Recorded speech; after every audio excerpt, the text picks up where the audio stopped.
Pollination का मतलब होता है पराग। और ये जो परागण की क्रिया है, ये परागण की क्रिया पादपों में होने वाली सबसे इंपॉर्टेंट प्रोसेस है। इसके बिना फर्टिलाइजेशन की क्रिया या आगे के जो रिप्रोडक्टिव जो प्रोसेस है वो होना पॉसिबल नहीं है। तो परागण होता क्या है, सबसे पहले हम इसके बारे में समझते हैं। तो परागण क्या है? पुष्प की संरचना में हमने देखा था जो पुंकेसर होता है, उस पुंकेसर में परागकोश होता है। क्या होता है? परागकोश। और इस परागकोश में क्या पाया जाता है? पराग कण पाए जाते हैं। इन पराग कणों का इन पराग कणों का कहां पर जाना? नर जनांग की बात की हमने, पुंकेसर होता है। मादा जनांग क्या होता है? जायांग यानी कि स्त्री केसर होता है। उस स्त्री केसर का एक पार्ट था जिसको अपन वर्तिकाग्र कह रहे थे। इस वर्तिकाग्र पर इस परागकण का पहुंचना, यानी सिंपल से वे में हम अगर समझना चाहें तो हम समझ सकते हैं कि पुंकेसर जो नर जनांग है, उस नर जनांग के अंदर परागकोश होता है। परागकोश में परागकण बनते हैं जो कि मेल गैमेट का काम करता है। ये परागकण इस मादा जनांग यानी स्त्री केसर की वर्तिकाग्र पर जब पहुंचता है तो पहुंचने की ये जो क्रिया है, जो प्रोसेस है, वो प्रोसेस ही क्या कहलाती है? पॉलिनेशन कहलाती है। तो परागकण का वर्तिकाग्र पर पहुंचना, ये क्या कहलाएगा? पॉलिनेशन कहलाएगा। ये तो बात हुई सिंपल से वे के अंदर की पॉलिनेशन होता क्या है।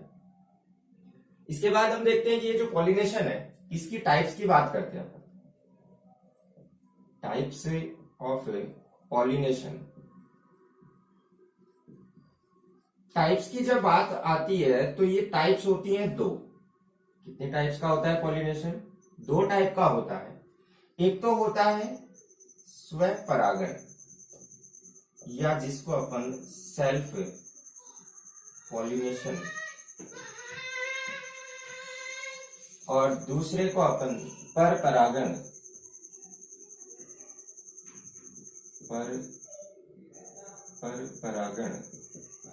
या क्रॉस पॉलिनेशन कह सकते हैं। Cross pollination. देखो, स्वपरागण और परपरागण, ये दो टाइप्स हैं किसकी? पॉलिनेशन की। नाम से हमें थोड़ा सा अनुमान लग रहा है कि सेल्फ पॉलिनेशन यानी कि स्वपरागण का मतलब है कि ऐसी परागण की क्रिया जिसमें एक पुष्प के ही परागकण उसी पुष्प की वर्तिकाग्र पे गिर जाए, वो तो क्या कहलाता है? सेल्फ पॉलिनेशन कहलाता है। यहां अगर विथ डायग्राम अगर अपन थोड़ा सा समझना चाहें तो हम एक फ्लावर की स्ट्रक्चर बनाए और उस फ्लावर की स्ट्रक्चर के अंदर हम देखें कि ये जो पॉलिनेशन की क्रिया है सेल्फ पॉलिनेशन की, वो किस प्रकार होती है। तो हम इस डायग्राम से इसको समझते हैं। क्या होता है? इस परागकोश में ये क्या है? परागकण है। ये परागकण क्या हो, जैसे ये परागकोश जो है वो रप्चर होगा, प्रस्फुटित होगा या फटेगा परिपक्व होने के बाद, तो ये परागकण निकलकर यहाँ इस वर्तिकाग्र के ऊपर आ जाएंगे। और परागकणों का इस वर्तिकाग्र के ऊपर आने की जो प्रोसेस है, वो प्रोसेस ही क्या कहलाती है? पॉलिनेशन कहलाती है। और अगर एक पादप में पाया जाने वाला, ये मान लो कि कोई एक पुष्प था और इस एक पुष्प के ऊपर ही इसी का परागकण और इसी की वर्तिकाग्र के ऊपर आके गिर गया, तो ये चीज क्या कहलाती है? सेल्फ पॉलिनेशन कहलाती है। और अगर अपन बात करें क्रॉस पॉलिनेशन की, तो क्रॉस पॉलिनेशन में क्या होता है? इसके अंदर दो अलग अलग जो पुष्प होते हैं, अलग अलग पुष्पों के परागण दूसरे पुष्प की वर्तिकाग्र पे गिरते हैं। या मैं ये कहूं कि इसमें दो अलग अलग पुष्प काम में आने हैं। एक पुष्प के परागकण दूसरे पुष्प की वर्तिकाग्र पे जाएंगे, दूसरे पुष्प की वर्तिकाग्र पर जाएंगे। यहां एक चीज आपको जरूर ध्यान देनी है कि एक पुष्प के परागण दूसरे पुष्प की वर्तिकाग्र के ऊपर जा तो रहे हैं, लेकिन क्या ये दोनों पुष्प एक ही पादप पे लगे हुए हैं या फिर दोनों अलग अलग प्लांट्स के ऊपर हैं? तो यहाँ आपको ध्यान देना है कि जब आप क्रॉस पॉलिनेशन की बात करते हो या पर परागण की बात करते हो, तो ये जो दो पुष्प हैं वो अलग अलग प्लांट्स के होंगे। वो प्लांट्स एक जाति के हो सकते हैं, वो एक जाति के हो, उसमें कोई समस्या नहीं है। यहाँ पर जो दूसरी प्रोसेस है, जो अपन ये बात कर रहे हैं, अपन एक सजात पुष्पी परागण की चर्चा करेंगे, अभी मैं आगे थोड़ी चर्चा करने जा रहा हूँ। वहां पर भी आपको सेम ऐसा ही मिलेगा कि दो पुष्पों के मध्य परागण की क्रिया होगी, लेकिन वहां पर कंडीशन क्या होनी है, वहां पर कंडीशन ये होनी है कि वो दोनों के दोनों पुष्प एक ही पादप के ऊपर लगे हुए होंगे, चाहे वो अलग अलग शाखाओं पे हो सकते हैं। तो ये इनके अंदर थोड़ा मेन डिफरेंस था, जो कि आपको थोड़ा सा मेंशन रखना है, क्योंकि सजात पुष्पी परागण और ये जो क्रॉस पॉलिनेशन है, इसकी डेफिनेशंस में थोड़ी सिमिलरिटी दिखती है। तो कई बार जो है वो कंफ्यूजन पैदा हो जाता है, जैसे एग्जाम में पूछ लिया जाता है कि एक ही पादप के दो पुष्पों के मध्य होने वाला जो पॉलिनेशन है वो क्या कहलाता है। तो कंफ्यूजन पैदा हो जाता है, क्योंकि वहां पर हमें ऑप्शन के अंदर क्या मिलता है, एक तो क्रॉस पॉलिनेशन मिलता है और दूसरा हमें जो स्वपरागण है वो मिलता है। तो हम उसको क्रॉस पॉलिनेशन पे टिक मार देते हैं, जो कि क्या है, गलत है। अब अपन बात करते हैं सेल्फ पॉलिनेशन के अंदर इसके टाइप्स की, कि सेल्फ जो पॉलिनेशन होता है वो कितने प्रकार का होता है। तो यहाँ अपन सेल्फ पॉलिनेशन की जब चर्चा करते हैं, तो सेल्फ पॉलिनेशन के जो प्रकार हैं वो प्रकार है दो। सेल्फ पॉलिनेशन कितने प्रकार का है, दो प्रकार का है, यानी इसके भी प्रकार हैं दो। एक तो है स्वैक युग्मन और दूसरा है, जिसकी मैंने अभी चर्चा की आपके साथ, सजात पुष्पी परागण। स्वैक युग्मन को ऑटोगेमी कहते हैं, नाम से पता चल रहा है। स्वैक युग्मन का मतलब क्या हुआ, इसके अंदर जो परागण की क्रिया है वो एक ही पुष्प के अंदर, यानी एक ही पुष्प में दोनों जननांग होंगे और नर जननांग का जो परागकण है वो मादा जननांग की वर्तिकाग्र के ऊपर आ जाएगा। तो अगर एक ही पुष्प के अंदर दोनों लिंग उपस्थित हो, दोनों जो जननांग है वो उपस्थित हो और दोनों के जननांगों के आपस के अंदर ही जो गैमेट है वो फ्यूज हो जाए या फर्टिलाइज हो जाए, तो इस प्रकार के परागण की क्रिया को क्या कहेंगे, हम स्वैक युग्मन कहेंगे। और सजात पुष्पी परागण की जो चर्चा है वो अभी मैंने की। इसके अंदर सिर्फ एक ही कंडीशन है कि एक ही पादप के दो पुष्प होने चाहिए और एक ही पादप के दो पुष्पों के मध्य क्या होगा, पॉलिनेशन की क्रिया होगी, यानी उन्हें दोनों पुष्पों में एक का परागकण हो सकता है और दूसरे की वर्तिकाग्र हो सकती है या दूसरे की वर्तिका हो सकती है। तो ये स्वपरागण के दो टाइप हो गए, स्वैक युग्मन और सजात पुष्पी परागण। यहाँ इंपॉर्टेंट है आपके लिए सजात पुष्पी परागण। चाहे हम कंपटीशंस की बात करें, चाहे मैं नीट एम या पीएमटी लेवल की जो एग्जाम है, नर्सिंग की जो एग्जाम है, अगर मैं उनकी भी बात करूं, तो वहां पर क्वेश्चन बहुत सिंपली वे में आता है, लेकिन उसके जो ऑप्शन है वो बहुत ही क्लोज आते हैं।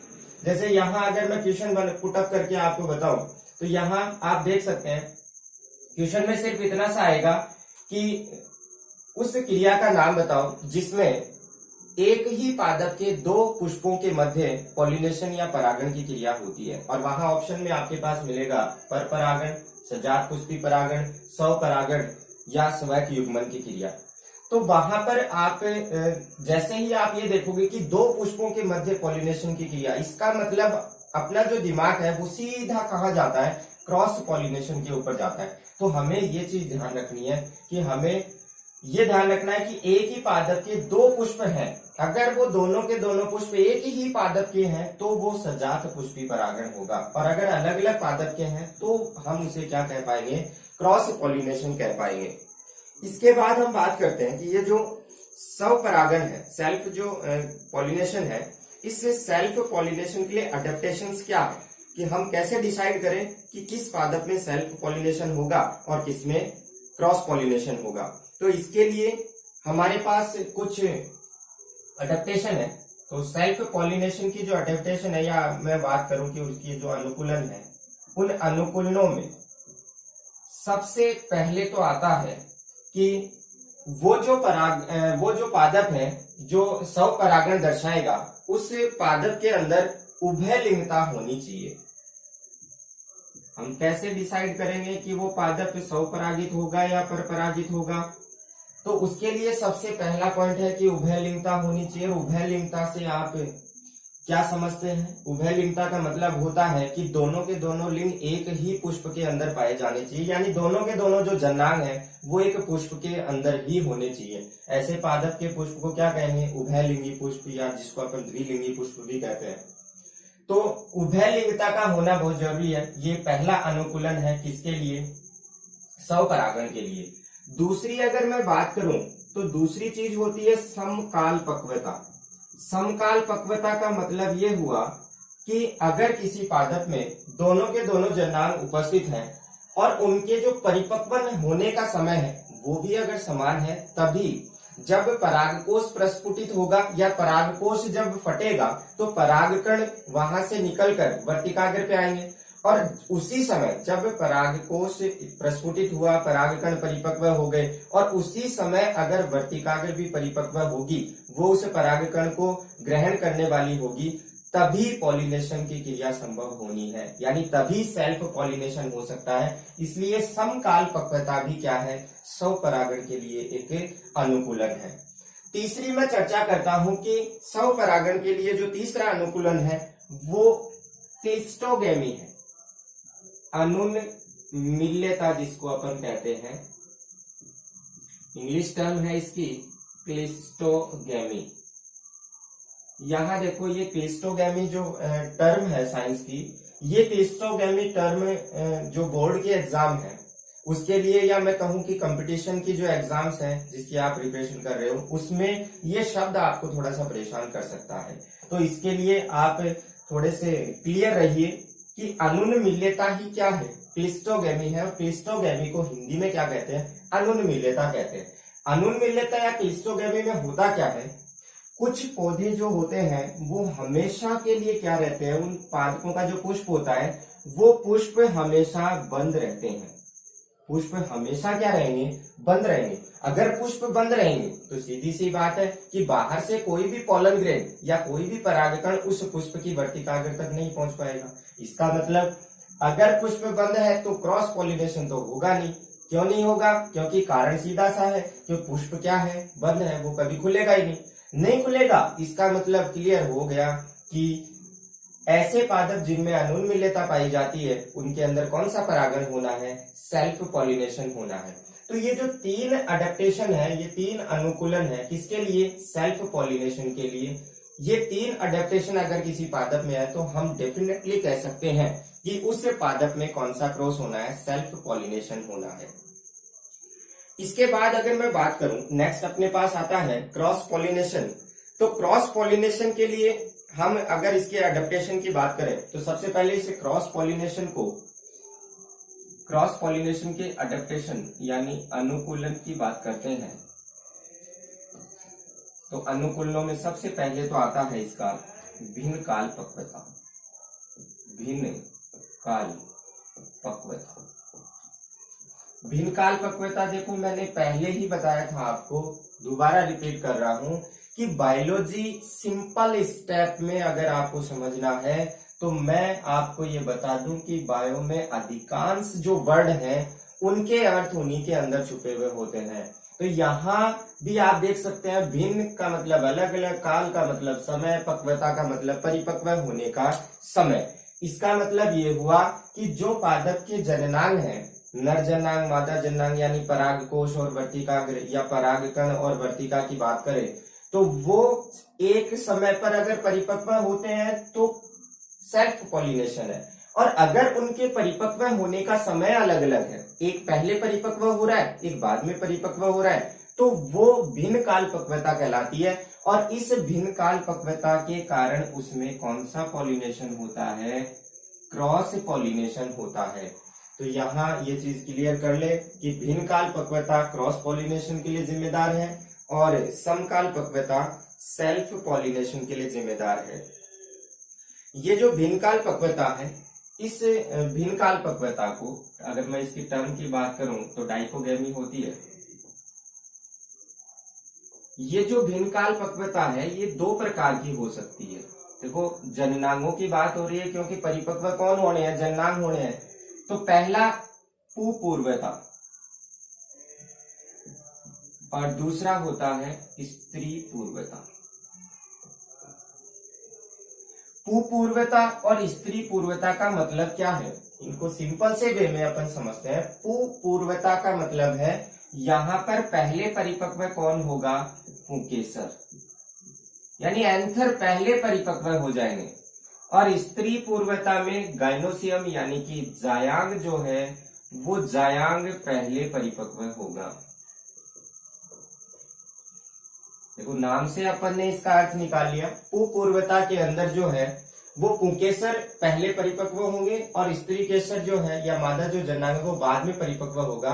और स्त्री पूर्वता में पहले जायांग पहले परिपक्व होगा और जो पुंकेसर है वो बाद में परिपक्व होंगे।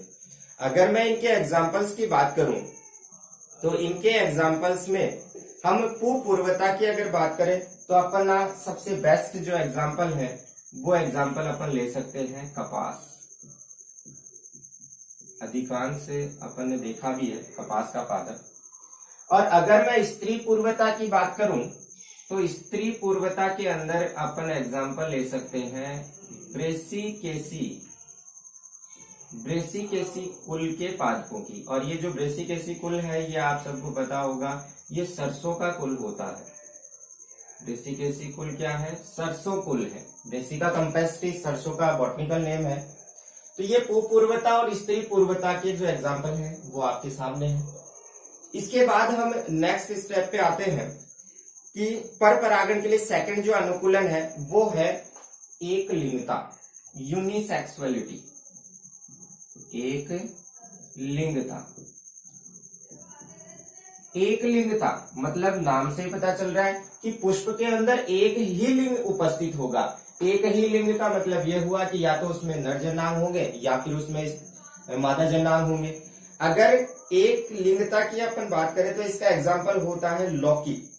और इस लौकी या जिसको अपन अपनी आम भाषा में घिया कहते हैं, इसमें दो प्रकार के एक लिंगी पुष्प होते हैं और वो दो प्रकार के एक लिंगी पुष्प जो होते हैं वो एक ही पादप के होते हैं। इसका सबसे बेस्ट एग्जाम्पल क्या माने अपन, लौकी या जिसको अपन घिया कहते हैं। मार्केट में देखा होगा सब्जी की दुकान पे। इसके अंदर जो होता है एक लिंगता पाई जाती है लौकी या घिया के अंदर। और इसमें दोनों प्रकार के जो एक लिंगी पुष्प हैं, दोनों प्रकार के एक लिंगी पुष्प वो एक ही पादप पर पाए जाते हैं, एक ही पादप पर पाए जाते हैं। ये पर परागण के लिए सेकंड अडेप्टेशन हो गया। इसके बाद अपन बात करते हैं पर परागण के लिए तीसरा अडेप्टेशन क्या होगा। इसमें हर्कोगेमी तीसरा अडेप्टेशन है जो कि इंपॉर्टेंट है। अगर मैं तीसरे अडेप्टेशन की बात करूं तो वो हो गया आपका हर्कोगेमी। और इस हर्कोगेमी का मतलब आप सीधा सा ये समझें कि दोनों जो जननांग हैं, दोनों जननांग यानी स्त्रीकेसर और पुंकेसर, उन दोनों जननांगों के मध्य कोई ना कोई संरचनात्मक अवरोध उत्पन्न हो जाएगा। अगर उन जननांगों के मध्य कोई संरचनात्मक अवरोध उत्पन्न हो जाता है तो भी पॉलिनेशन की जो क्रिया है वो नहीं हो पाएगी। और वो संरचनात्मक अवरोध किस प्रकार उत्पन्न हो सकता है, वो संरचनात्मक अवरोध ये भी हो सकता है कि वर्तिका लंबी हो जाए, पुंकेसर छोटे रह जाए, या फिर ये भी हो सकता है कि परागकोश का स्फुटन इस प्रकार से हो कि जो परागकण है वो वर्तिकाग्र तक नहीं पहुंच पाए। तो अगर अपन हर्कोगेमी की बात करें तो हर्कोगेमी में दोनों जननांगों के अंदर कौन सा अवरोध आ जाता है, संरचनात्मक अवरोध आ जाता है। संरचनात्मक बैरियर उत्पन्न हो जाए, स्ट्रक्चरल जो बैरियर है वो उत्पन्न हो जाते हैं, संरचनात्मक अवरोध उत्पन्न हो जाते हैं। अगर मैं इसके एग्जाम्पल की बात करूं तो इसके एग्जाम्पल में हम ले सकते हैं सबसे पहले कैरियोफिलेसी कुल के पादप की अगर बात करूं तो कैरियोफिलेसी कुल के पादपों में जो वर्तिका होती है वो लंबी होती है और जो पुंकेसर होते हैं वो छोटे होते हैं। किसमें, कैरियोफिलेसी कुल के पादप में। कैरियोफिलेसी कुल के पादप में वर्तिका तो क्या होगी, लंबी, और पुंकेसर क्या होंगे, छोटे। और वर्तिका लंबी है, पुंकेसर छोटे हैं, तो पुंकेसर जैसे ही परागकोश प्रस्फुटित होगा, परागकण जब बाहर निकलेंगे तो वर्तिका लंबी होने के कारण वहां तक वो परागकण नहीं पहुंच पाएंगे, क्योंकि वर्तिका तो रह गई ऊपर और पुंकेसर कहाँ रह गए, छोटे। अगर मैं इसको डायग्रामेटिकली थोड़ा सा समझाऊं तो आप ये देख सकते हैं कि वर्तिका की लंबाई तो मान लो कि ये इस प्रकार से है और पुंकेसर रह गई यहीं पे।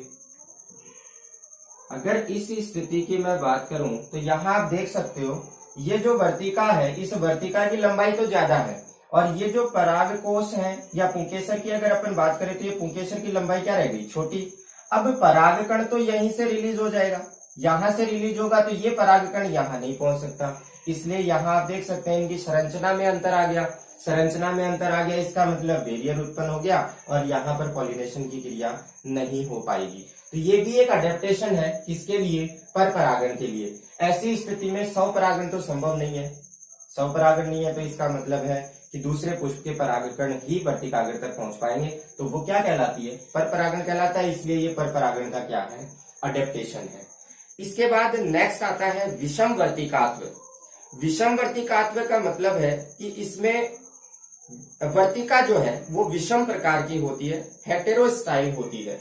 हेटेरोस्टाइल का मतलब अपन ये ले सकते हैं कि एक बार एक के अंदर, या प्रीमूला पादप की अगर मैं बात करूं तो उसमें जो वर्तिका है वो दो प्रकार की पाई जाती है। चौथी टाइप की अपन बात कर रहे हैं विषम वर्तिकात्व की। और विषम वर्तिकात्व में अगर अपन प्रीमूला की बात करें तो प्रीमूला में दो प्रकार के पुष्प होते हैं। दो प्रकार के पुष्प कौन कौन से हैं, एक पुष्प के अंदर तो वर्तिका क्या होती है, लंबी। वर्तिका लंबी है, इसका मतलब पुंकेसर क्या होगा, छोटा होगा। और सेकंड की बात करूं तो उस पुष्प के अंदर वर्तिका क्या होगी, छोटी होगी, इसका मतलब उसके अंदर पुंकेसर क्या होंगे, बड़े होंगे। तो ये विषम वर्तिकात्व यानी हेटेरोस्टाइल जो है वो प्रीमूला पादप में दो प्रकार के पुष्प हैं, उनमें देखी जा सकती है। वर्तिका की लंबाई एक पुष्प के अंदर लंबी होती है, जिस पुष्प में वर्तिका की लंबाई ज्यादा है उसमें पराग कोश की पुंकेसर की जो लंबाई है वो क्या होगी, कम होगी। और सेकंड जो पुष्प है उसमें वर्तिका क्या है, छोटी, इसका मतलब उसमें पुंकेसर क्या होगा, बड़ा। तो संरचनात्मक दृष्टि से दोनों में क्या है, अंतर है, तो उसमें सेल्फ पॉलिनेशन संभव नहीं है। इसके बाद अपन नेक्स्ट बात करते हैं कि एक इसमें परागण अनुकूलन में सेल्फ स्टेरिलिटी भी होती है। सेल्फ स्टेरिलिटी यानी स्वबंधिता। पांचवा जो इसका अडेप्टेशन है वो हम स्वबंधिता मान सकते हैं। स्वबंधिता का मतलब ये हुआ कि पादप के अंदर दोनों जननांग उपस्थित हैं, दोनों जननांग उपस्थित हैं, लेकिन फिर भी किन्हीं कारणों से वो परागकण उस वर्तिकाग्र के ऊपर अंकुरित नहीं हो पाता। इस प्रकार की जो प्रोसेस है वो कहलाती है सेल्फ स्टेरिलिटी, जिसके एग्जाम्पल की अगर मैं बात करूं वो एग्जाम्पल होता है इसका अंगूर। यानी स्वबंधिता अंगूर के पादप के अंदर पाई जाती है। इसमें जो जननांग है, जो गैमेट है, वो खुद की वर्तिकाग्र जो है, परागकण खुद की वर्तिकाग्र के ऊपर जनरेट नहीं हो पाता। वो रीजन कुछ भी हो सकते हैं उसके अंदर। ये हमने बात की कि पर परागण या क्रॉस जो पॉलिनेशन है उसके लिए अडेप्टेशन कौन कौन से हैं। इसके बाद हम बात करने जा रहे हैं क्रॉस पॉलिनेशन की जो मेथड्स हैं, यानी ये जो पर परागण है इसकी जो विधियां हैं वो विधियां कौन कौन सी, यानी ये क्रॉस पॉलिनेशन किस किस विधि के द्वारा हो सकता है। तो उस क्रॉस पॉलिनेशन की जो विधियां हैं उनके बारे में अपन चर्चा करते हैं। तो क्रॉस जो पॉलिनेशन है उसके बारे में हम देखें तो उसकी मेथड्स के अंदर कुछ चीजें आ सकती हैं, जैसे पर परागण की विधियां। इन विधियों में यानी पर परागण जल द्वारा भी हो सकता है, पर परागण वायु द्वारा भी हो सकता है, पर परागण कीट द्वारा भी हो सकता है, पर परागण चमगादड़ द्वारा भी हो सकता है, और पर परागण पक्षियों द्वारा भी हो सकता है। किसके द्वारा हो सकता है, पक्षियों द्वारा। यानी ऐसी कई विधियां हैं जिनके द्वारा क्रॉस पॉलिनेशन की जो प्रोसेस है वो हो सकती है। इन विधियों के अंदर अपन बारी बारी से एक एक की बात करते हैं। जल द्वारा होने वाला जो परागण है वो कहलाता है जल परागण। और ये जो जल परागण है ये दो प्रकार से होता है, या तो अधोजल परागण और दूसरा जो प्रकार है वो है अधिजल परागण। अधोजल परागण और अधिजल परागण। यहाँ पर अधोजल परागण और अधिजल परागण का मतलब क्या होता है? इसका मतलब तो ये है कि जल के भीतर परागण, जल के भीतर परागण की क्रिया हो, यानी ये जो परागण है वो ऐसे पादपों में पाया जाएगा जो जल निमग्न होते हैं, यानी जल के अंदर ही होते हैं टोटली। और अधिजल परागण का मतलब है कि इसमें जो परागण है वो जल की सतह पर होगा, जल की सतह पर परागण की क्रिया होगी। तो ये जल परागण था, जल के अंदर होने वाला परागण है, उसके दो प्रकार हैं, अधोजल और अधिजल। इसके बाद नेक्स्ट वायु परागण की अगर मैं बात करूं तो वायु परागण का मतलब है कि वायु के द्वारा होने वाला जो परागण है वो वायु परागण कहलाता है। और वायु परागण जैसे कि नाम से हमें पता है, इसमें जो परागकण है वो वायु के माध्यम से, वायु के अंदर घुलित होकर या वायु के साथ एक स्थान से दूसरे स्थान पे जाएंगे और पुष्प की जो वर्तिका है उसके ऊपर जाकर जो निषेचन की क्रिया है वो करेंगे, यानी पॉलिनेशन की जो क्रिया है वो संपन्न करवा देंगे। इसके बाद मैं तीसरी बात करता हूँ कीट द्वारा परागण की। उसको कीट परागण के नाम से जाना जाता है, कीट परागण। और मोस्टली आपको ये ध्यान रखना है क्योंकि एग्जाम में क्वेश्चन जो है वो कीट परागण पे ये पूछा जा सकता है कि पादपों में अधिकांशतः परागण की क्रिया किसके द्वारा होती है, तो उसका एग्जाम्पल आता है या उसका जो आंसर है वो हमारे पास सीधा सा है, कीटों के द्वारा होती है। यानी मैं कह सकता हूं कि 80% जो पॉलिनेशन की क्रिया है 80% पॉलिनेशन कीटों के द्वारा होता है। तो यहाँ ये इंपॉर्टेंट थिंग है कि कीट परागण कीटों द्वारा होने वाला जो परागण है वो है, और 80% जो पॉलिनेशन है वो कीट परागण। और इसमें भी अगर मैं बात करूं, ये जो 80% पॉलिनेशन है ये मधुमक्खियों द्वारा होता है। किसके द्वारा होता है? मधुमक्खियों द्वारा होता है। और ये आपको थोड़ा सा याद रखना है क्योंकि ऑप्शन डिपेंड करेगा कि आपको ऑप्शन क्या दिया गया है। सर्वाधिक परागण कीटों के द्वारा, सर्वाधिक परागण मधुमक्खियों के द्वारा, कितना? 80%। इसके बाद अपन बात करते हैं पक्षियों के द्वारा होने वाले परागण की। तो पक्षी द्वारा जो परागण की क्रिया है वो मोस्टली उष्ण कटिबंधीय जो पौधे हैं उनके अंदर पाया जाता है। जैसे मैं तंबाकू की बात करूं, क्योंकि उनकी जो वर्तिकाग्र होती है वो जिगजैग या फिर टेढ़ी मेढ़ी या फिर फ्लास्क लाइक या फिर गोलाकार अंडाकार इस स्थिति में होती है। तो तंबाकू की अगर बात करें तो इनके जो पुष्प हैं वो चमकदार मकरंद युक्त होते हैं, जिससे कि पक्षी क्या होता है उसकी तरफ आकर्षित हो जाता है, और पक्षी आकर्षित हो जाता है तो उसमें पॉलिनेशन की क्रिया हो जाती है। पक्षियों के द्वारा जो पॉलिनेशन है उसको पक्षी परागण कहते हैं, ये तो आप अनुमान लगा ही लेंगे। इसके बाद मोस्टली मैं बात करता हूं कि चमगादड़ जो परागण है, चमगादड़ जो परागण है, पॉलिनेशन है, वो चमगादड़ द्वारा कैसे होता है ये भी आपके लिए इम्पोर्टेंट है। कैसे इम्पोर्टेंट है? क्योंकि जो एग्जाम्स है, जैसे बोर्ड क्लास की जो एग्जाम है उसमें जो पिछली बोर्ड की एग्जाम लगी थी, ईयरली जो एग्जाम थी, उसके अंदर पूछा गया था कि चमगादड़ द्वारा परागित होने वाले पादपों के नाम बताइए। तो उसमें एग्जाम्पल सीधा सीधा था, कचनार और कदम जो पादप हैं वो चमगादड़ द्वारा परागित होते हैं। तो ये था कि चमगादड़ द्वारा होने वाले परागण कौन कौन से हैं। तो इसका एग्जाम्पल सीधा सा है, कदम्ब और कचनार। ये था आपके सामने पॉलिनेशन की जो प्रकार है वो, और पॉलिनेशन के प्रकारों के बारे में हमने देखा कि सेल्फ पॉलिनेशन और क्रॉस पॉलिनेशन दो प्रकार का होता है। सेल्फ और क्रॉस पॉलिनेशन के लिए जो अडेप्टेशन है उनकी हमने चर्चा की, और लास्ट में हमने देखा कि पर परागण या क्रॉस पॉलिनेशन जो है उसकी मेथड्स कौन कौन सी हैं। और उन मेथड्स में हमने देखा कि कीट परागण और चमगादड़ जो परागण है वो मोस्टली इंपॉर्टेंट है, जो एग्जाम में किसी तरीके से पूछा जा सकता है। क्वेश्चन यहीं से पुट अप होते हैं मोस्टली। इसके बाद मैं एक चीज और डिस्कस करना चाहूंगा कि जो सर्प वृक्ष है, उस सर्प वृक्ष और कुछ ऑर्किडों की अगर अपन बात करें तो उनके अंदर घोंघों के द्वारा परागण होता है। किसके द्वारा होता है? घोंघे के द्वारा। घोंघा एक जीव है, घोंघा द्वारा जो परागण है वो किसमें होता है? सर्प वृक्ष और कुछ ऑर्किड में। ये भी एग्जाम में पूछा जा सकता है, इसलिए आप इसको भी थोड़ा सा नोट डाउन करके रखें या मेंशन रखें कि घोंघे के द्वारा परागण किन पादपों में होता है? सर्प वृक्ष और कुछ ऑर्किड्स में होता है। और अगर इसके बाद मैं एक पादप की और बात करता हूं जिसका नाम है गुलमोहर। इस पादप का नाम क्या है? गुलमोहर। इस गुलमोहर के अंदर जो परागण है वो किसके द्वारा होता है? गिलहरी के द्वारा होता है। किसके द्वारा? गिलहरी के द्वारा परागण की क्रिया होती है। तो यहाँ पर तीन चीजें निकल के सामने आ गई कि चमगादड़ द्वारा परागण किसके अंदर होता है? कदम्ब और कचनार में होता है।